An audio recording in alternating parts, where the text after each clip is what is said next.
Hey guys, quick heads up. The original version of this video got hit hard by copyright strikes from Turner Broadcasting. The big hurdle was the use of the original songs, so as a compromise, those have been removed. Everything else is still intact. Thank you, and on with the show. Number 10, log date 7152. I won't do it! And with that one line, an entire season of character development pays off. Also, there's this. What do you know about the Earth? Apparently more than you Claude! Classic. Who'd have thought the character with the most growth in Season 2 would be Peridot? From antagonist to reluctant ally to genuine ally, our angry little green space Dorito sure has come a long way. But what log date 7152 shows is that it wasn't just one moment that led to Peridot's turn, but in fact a series of little moments that eventually built into a big one. Peridot is unique in that she technically had two character introductions. One with the limb enhancers and one without. During the former, she's introduced as ruthlessly cold and efficient in the name of science and logic. During the latter, we discover her most redeeming feature, her endless curiosity in the pursuit of knowledge. Log date shows the aftermath of her decision to renounce Yellow Diamond as she slowly lets the ramifications of that choice wash over her. And I called Yellow Diamond a Claude right to her face! I called Yellow Diamond a Claude right to her face! While she has her delightful little mental breakdown, she gives Steven her tape recorder until she calms down, which may be for the best. Claude! While listening, Steven hears Peridot log all of her unique experiences on Earth, trying on ridiculous clothes, getting overly invested in TV shows, almost committing random senseless murder. You can't just shove someone off of a roof. Why not? The real growth, though, comes from the small connection she makes with the other crystal gems, particularly Garnet. Since fusion is commonly used for battle on Homeworld, Peridot has had trouble understanding why Garnet chooses to be fused all the time, not considering that Ruby and Sapphire do it simply because they like it. That's probably the best lesson Peridot's learned over her journey. Logic and reason are all well and good, but things have a right to exist just so they can enjoy existing, and she has the right to enjoy things just because she enjoys them. After all the intrigue and ups and downs of Season 2, it's a surprisingly personal note to end on, and one that I absolutely adore. Why are you fused all the time? I'm Percy and Pierre. When in doubt, explain it with shipping. It's subtext, Steven. Number 9, cry for help. While still on the run after the failed Earth mission, Peridot's taken it upon herself to reassemble an old communication tower in hopes of reaching Homeworld and alerting the Diamond Authority of the rebellion. When the Crystal Gems arrive on the scene, Garnet and Pearl decide to fuse to form the showy Sardonyx to knock the tower out of commission. But somehow, the tower keeps getting reassembled and they have to keep forming Sardonyx to take it down. Eventually, Steven and Amethyst discover Pearl herself is reassembling the tower, so she can enjoy the rush from being Sardonyx, and the team has to decide how to react to this severe breach of trust. First off, let's talk about Sardonyx herself. Garnet and Amethyst are already plenty confident on their own, so their fusion into Sugarlight takes the confidence into extreme and destructive areas. Sardonyx certainly has confidence, but it's crossed with an elegance and refinery that is without a doubt Pearl's contribution. Sorry, I'm just so excited to be here. You see, I haven't exactly been myself lately. But while Sardonyx is a great new addition to the cast, that's not why this episode is on the list. Pearl is. What she does is undeniably a violation of trust and common sense, but at the same time, it's an act that plays at the core of Pearl's weakness and insecurities. Whether you relate to Amethyst's understanding disappointment or Garnet's righteous fury, both reactions are totally justified. And for his part, Steven just wants everyone to make up and forgive one another, but it's not that simple. Such a betrayal can't just be glossed over, even amongst the closest of friends. For as stark and harsh as the ending is, it's the only one this episode could have had. These wounds will be healed in time, but until then, everyone has to live with what they did, and with their regret. Man, it sure would be nice if things worked out the way they do in cartoons. Yeah, it would. Number 8, an indirect kiss. Steven meets Connie for a picnic, but something's clearly troubling him. Steven? Steven? Steven? Okay. After some prying, he tells her a story about a recent mission where they try to seek out Rose's old healing fountain in the strawberry field to repair Amethyst's cracked gem. Rose used to be able to heal others with her magic tears, but it turns out Steven hasn't mastered that ability yet. I guess I'm just too tough to cry. Just today you were crying about snakes. They don't have any arms. As the Crystal Gems struggle to repair the fountain and save Amethyst, Steven tries to reconcile not only his mother's absence from his life, but also his doubts whether he'll be able to live up to her legacy at all. It's just, I don't know how to feel about you. but everybody else does. Are you okay? First off, the animation. The design for the strawberry fields and Rose's fountain are absolutely gorgeous, along with the glitching of Amethyst's physical form until they're able to heal her gem. But as for story, this episode premiered early in the show's run, during the first half of the first season, and as such, it was the first chance we had to really examine Steven's relationship with Rose. Or rather, the lack thereof. His fear at the end of the episode isn't about not living up to Rose, it's about disappointing Pearl. Oh, Stephen, you don't have healing tears. You'll never have any real magic powers, and we don't want anything more to do with you. She didn't really say that. No, but that's what it felt like. In the end, it turns out Steven doesn't have healing tears, but rather healing spit, as evidenced when Connie's eyesight is healed thanks to the backwash in Steven's juice box. Up until now, Connie and, by extension, the audience have viewed Steven's adventures as some grand magical destiny. But an Indirect Kiss shows that such a thing isn't that simple and examines what would really go into such a destiny. Ever notice how Connie's lenses are rose-colored in this episode? Well, the symbolism is clear. The rose-colored glasses are off on the crystal gems, Rose, and Steven's life in general. Number 7. Super Watermelon Island and Gem Drill. For the entirety of Season 2, Lapis and Jasper have been trapped under the sea, stuck together as the hateful and vengeful fusion Malachite. Lapis has been doing her best to assert her dominance and keep them trapped on the ocean floor, but her control finally breaks and Malachite starts wreaking havoc. Bad enough on its own, but the danger of the cluster bubbling in the center of the Earth finally raises its head, threatening to destroy the Earth from the inside out. Left with no alternative, the crystal gems are forced to split up and deal with both threats simultaneously. Garnet, Amethyst, and Pearl form Alexandrite to take Malachite on directly, while Steven and Peridot take the drill and head down to the center of the Earth to keep the cluster from forming. Say we'll do it together and it's gonna be great. We're gonna do it together and it's gonna be great. Liar! Starting off Season 3 not just with one, but two ongoing threats was kind of throwing down a gauntlet, but Steven Universe was up to the challenge. The one-on-one brawl between Alexandrite and Malachite is probably the best gem battle in the show, with rapid-fire, brutal techniques being thrown back and forth between the two combatants. The real meat of this story, though, is with Steven and Peridot in the drill. Whereas the Watermelon Island portion is colorful and intense, the gem drill portion is dark and claustrophobic, with Steebs and Dot all by themselves. It's not all bad, though. We get to learn Peridot's origin story. I didn't exist. Then I did. But what of the cluster? I mean, we've been building up to this thing for half a season. An unholy experiment on the part of the Diamonds to take all the shattered gems from Rose's war and have them fuse into a planet-shattering eldritch abomination. Peridot herself even admits that just cobbling together the drill and hoping for the best was the only plan they could come up with in the time they had. So, what is the plan? We have a drill. We're going to drill. Neither she nor anyone else knows what they're going to be in for when they get there. But they've put a lot of work into this, and Steven's pulled off the impossible before. I mean, we got this, right? We're good. We got this. Right?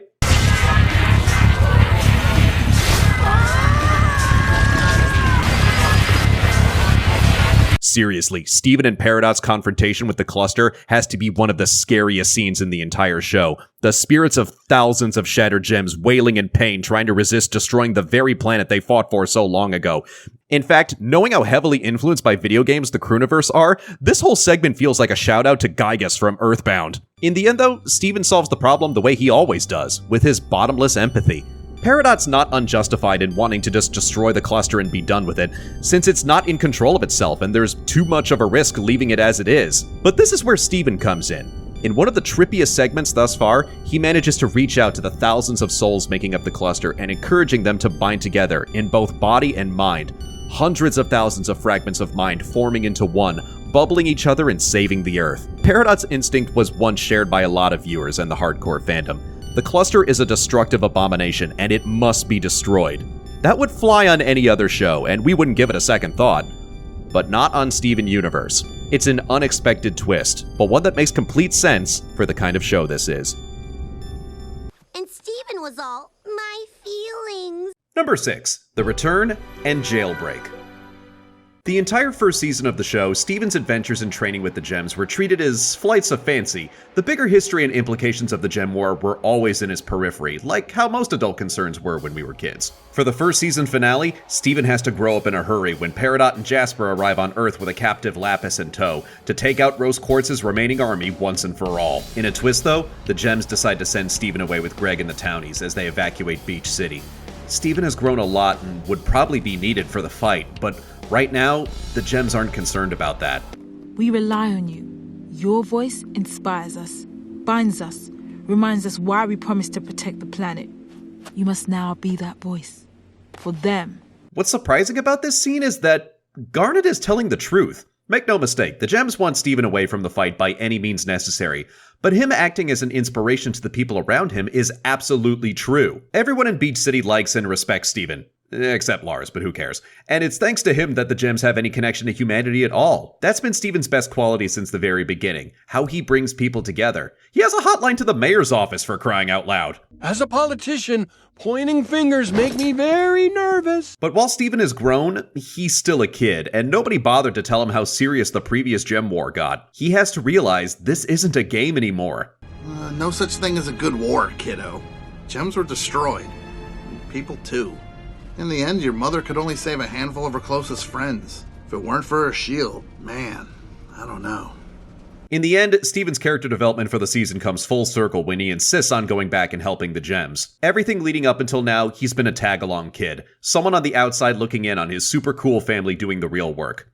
But not anymore. I won't let you risk your life! But this is my home, and you're all my family! I'm a crystal gem too! And then Garnet gets poofed and Steven gets knocked out by Jasper. You have failed! So where does that leave Jailbreak? Well, Jailbreak is the victory lap for this entire season. Steven wakes up in captivity on the ship, marking the first time he's truly been in space. And turns out a gem prison literally can't hold him, so he escapes and manages to find Lapis. I wanted to single out this scene for a particular reason. Lapis has already given up the fight, but Steven's just been thrown into it. In spite of all the new information and strife, he's not scared. He's determined. He's slowly but surely becoming the leader the gems need to truly take on Homeworld. That's why we can't fight them. That's why we have to fight them! This also marks the first time he meets Ruby and Sapphire, and boy is he in for a surprise. Steven! Thank you! Garnet! You're a fusion? I was sadly spoiled about this before I watched this episode, so I can only imagine what it was like to watch it raw and get the reveal as intended. It not only adds a ton of rewatch value, but it makes us ask 1,000 questions about Garnet we had never considered, not least of which, why she never told Steven about this before. We were waiting for your birthday. Oh, okay. And then we get to Garnet's one-on-one fight with Jasper. And make no mistake, it's a good fight, visceral, energetic, but if we're being honest, that's not what we remember about this scene, do we? We remember the music.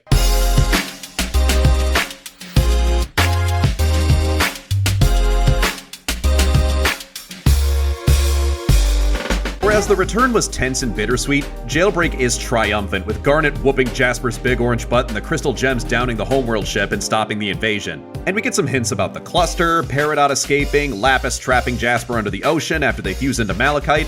It's a spectacular ending to the season.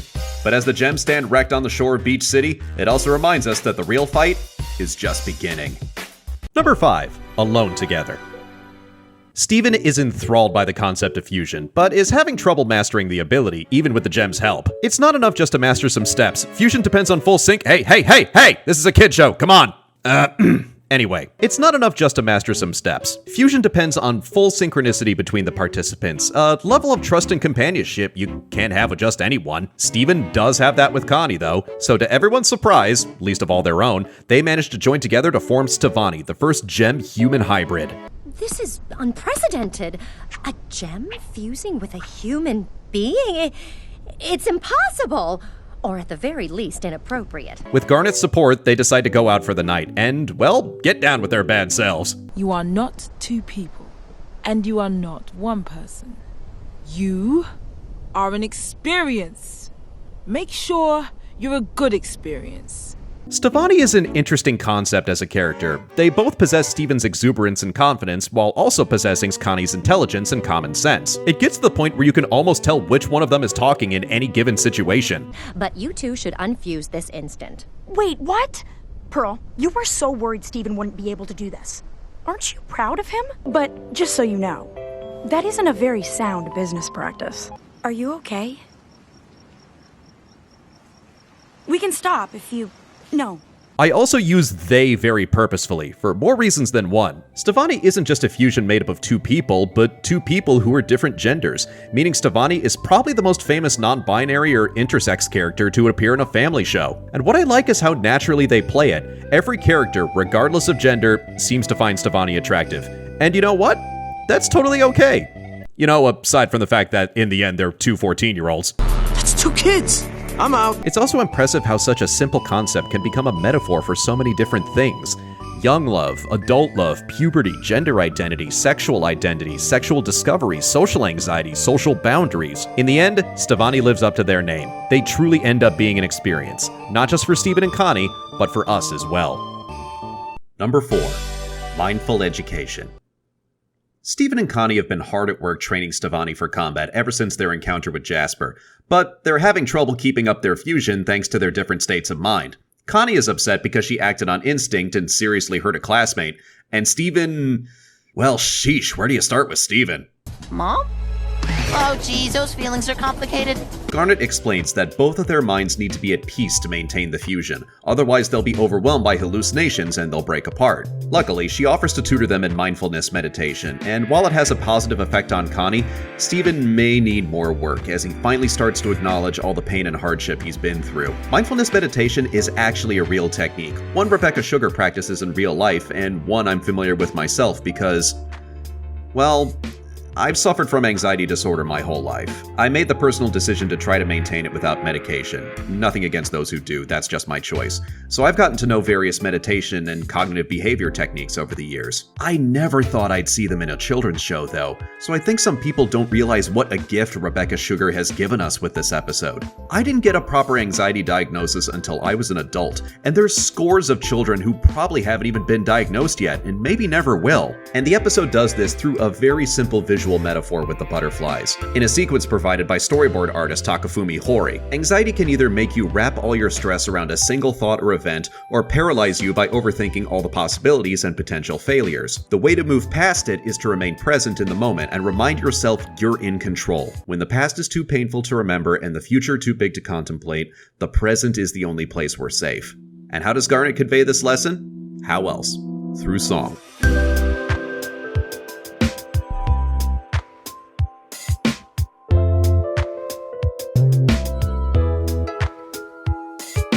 If I could only tell you how many times I've played this song to myself when I'm having an anxiety attack. And I'm delighted to hear I'm not the only Steven Universe fan who does. The take on mindfulness meditation in this episode may be simplified for a younger crowd, but take it from me, adults appreciate it too. Thank you, Rebecca. Thank you. Connie's anxiety is only half the story, though. The other half is Steven's stress, particularly his post-traumatic stress. He's been through a lot, and it was only a matter of time before it all caught up with him. We see stories about child heroes all the time in fiction, but how many stories explore the mental strain? This would even turn into a major cornerstone of Steven Universe future, but we'll get to that when we get to it. I don't want to feel this way. You have to! You have to be honest about how bad it feels so you can move on. For now, I'll end by saying that the episode ends on the one thing sufferers of anxiety want to hear, say, or feel. I'm here. Number 3, Mr. Greg. So hey, turns out Greg is rich now. His crooked manager from back when he was a touring rock musician sold one of his songs for a burger jingle and finally got around to delivering the royalty check for $10 million. But what's he going to buy with his newfound wealth? A house? A new car? Skin cancer treatments? All good options, but how about a fancy vacation? Oh yeah, baby, we're heading up to Empire City to live the high life. Fancy hotels, fancy food, fancy clothes. And let's bring Pearl. Pearl? I mean, I like Pearl and I like Greg, but I also like cotton candy and Scotch whiskey. Doesn't mean I want to have them together at the same time. Plus, haven't they got all that history concerning Rose? Well, turns out that's exactly the point. Even Steven's finally recognized their rivalry over Rose has gone on for far too long, and organized this trip to finally hash out their differences and make peace. Music has always been a huge component of Steven Universe, but this is the first episode that's an all-out musical, taking cues specifically from Broadway adaptations from the 30s and 40s. The lights, the glitz, the glamour, the tuxedos, this is Broadway from top to bottom. And it should be noted that even if Peridot doesn't appear in this episode, her voice actress, Shelby Rabara, is an experienced Broadway performer and choreographed all the dance numbers you see. But if we're being honest, even though this episode is jam-packed with great songs, we remember this episode because of one song in particular. One scene. One that belongs to Pearl, and Pearl alone.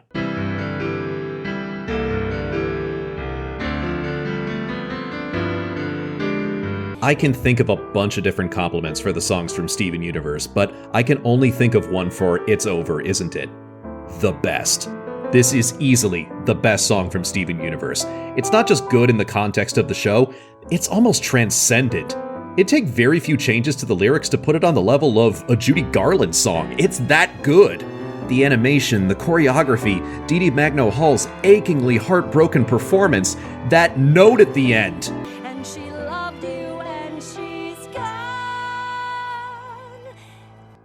The jaws clenched and the bosoms heaved. The mascara ran and the tears fell upon the beglittered gathering like rain leaking down from a crystal chandelier. And Dee Dee Magno-Hall looked upon her vanquished children and said, "May God be with you." Anyway, in the end, the irony of Pearl and Greg's rivalry is, now that Rose is gone, they're the only ones who truly understand what the other is going through. It shows how much these two have grown, and Steven has too for that matter. He wants what Rose would have wanted. For these two to be friends. You know Rose. She always did what she wanted. Number 2. The answer. Remind me, what was Garnet's excuse for not telling Steven that she was a fusion? We were waiting for your birthday. So what's the first thing that happens when Steven's birthday rolls around? She wakes him up at midnight to tell him the story about how Ruby and Sapphire met. Thousands of years ago, Sapphire was assigned by Blue Diamond to use her precognition to help weed out the rebellion of the Crystal Gems during their colonization of Earth, with Ruby and the rest of her Ruby squad assigned as her bodyguards. Sapphire predicts she'll be poofed in the attack, but Ruby tries to make a last-minute save and they accidentally fuse into Garnet for the first time. Apparently 2 different gem types have never fused before, and apparently Blue Diamond's court don't like that, immediately demanding Ruby be shattered for her crime. Desperate to save her, Sapphire grabs Ruby and abandons Homeworld in favor of Earth, slowly falling in love and eventually joining up with the Crystal Gems. What I find interesting about the prejudice Ruby and Sapphire encounter is that it's a form of prejudice that makes sense within the world of the show, not just our real-world standards. The oppression of the Diamond Court is an obvious parallel for homophobia, but we, the audience, know that. The Homeworld Gems don't know that. Homeworld, as we've seen at this point, has a very strict caste system and demands no gem exceeds its purpose. So when they see an unauthorized fusion, of course they consider it an affront to their society. This might seem like a little detail, as fiction deals with metaphor all the time, but so many shows lay on the metaphor without actually considering if it makes sense or not. So it's great to see Steven Universe at least think it through from both angles. If anything, Ruby and Sapphire's song later reminds us why this is so important and how it ties into the theme of Steven Universe overall. Garnet is something new, something special, something unique. To destroy something with so much potential wouldn't just be a crime, it'd be a tragedy. Whether it applies to sexuality, gender, race, whatever, the message is the same. All of that said, this is still a clear metaphor for queer representation, and what Steven Universe has always deserved credit for is conveying that representation on a level young children can understand. Remember, Garnet is telling this like a children's story, so the animation becomes extra stylized in this episode, almost like a storybook. Heck, this episode actually was released as a children's book and was later nominated for a Primetime Emmy. Everyone, from the animation crew to the viewers, seemed to realize how important this episode was, for the overall story or children's entertainment in general. And in the end, the answer is obvious. So, what was it? The answer? Love. And before we get to my number 1 choice, I want you guys to consider something for a moment. Think of everything that fusion has come to represent in Steven Universe. It all started here, with Giant Woman. Pearl and Amethyst let Steven in on the fact that they can fuse into a completely new gem, Opal, and he's so excited at the prospect that he immediately starts pestering both of them to show him. So, when you fuse, do you turn into a giant woman? or just a regular-sized giant woman? But there's no time for that because they had to head off to retrieve an ancient gem thing from an ancient gem place and fight an ancient gem monster. I don't know. Long story short is that Amethyst and Pearl eventually form Opal and save the day. Most reviewers are hung up on endings. For my part, I'm more fond of beginnings. This was the episode that introduced fusion, one of the cornerstones of Steven Universe. A cornerstone so big, it arguably became a bigger concept than the show itself. Look at all the fan art of potential fusions, or heck, look at the background of any scene with a lot of gems in it. You could think, wow, I wonder what those two would look like fused, and it would be just as valid as anything else. A big point for me when ranking episodes is an expansion of the lore. Expanding the universe of a show, if you will. Well, Giant Woman adds the most important bit of lore in Steven Universe, one with potentially infinite possibilities. But some of you might be saying that only fits one bit of my criteria. What about the others? Alright, fine. The animation, spectacular, with absolutely gorgeous environments. The fight scenes, incredible action and displays of power to show how awesome fusion is when done right. The comedy, hilarious. Would you put Amethyst? This is a kid's show! But I'm willing to cop to it. There's also a bit of nostalgia at play here on my part. You see, Giant Woman was when I truly fell in love with Steven Universe as a show. And once again, it wasn't just with the episode. It was with a song.